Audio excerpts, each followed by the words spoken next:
बात समझना आसान है कि यूक्रेन ने भले ही अपनी ड्रोन और मिसाइल तकनीक विकसित कर ली हो, लेकिन मॉस्को के अंदर 15 किलोमीटर तक पिन पॉइंट अटैक सैटेलाइट और डेटा इंटेलिजेंस के बिना संभव नहीं है, जिसका मतलब है इस हमले के लिए सीधे यूरोप का सहयोग मिला है और इसकी पुष्टि कुछ ऐलान से भी हो सकती है।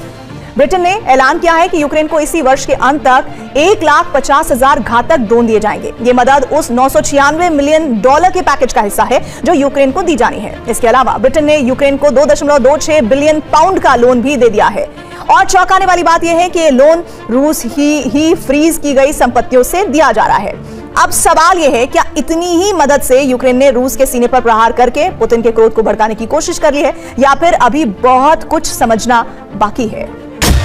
यूरोपीय संघ ने रूस पर लगे प्रतिबंधों की अवधि बढ़ा दी है।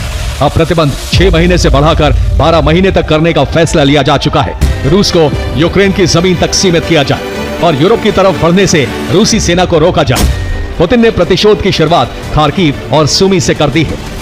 रूसी सेना ने घातक गाइडेड बम से हमले शुरू कर दिए हैं, लेकिन ये प्रतिशोध वाले हमले सिर्फ ट्रेलर है। असली हमले अभी बाकी हैं, जिसमें पहला है ड्रोन मिसाइलों की बारिश, जिसमें यूक्रेन के पावर ग्रिड और रेल यातायात को निशाना बनाया जा सकता है।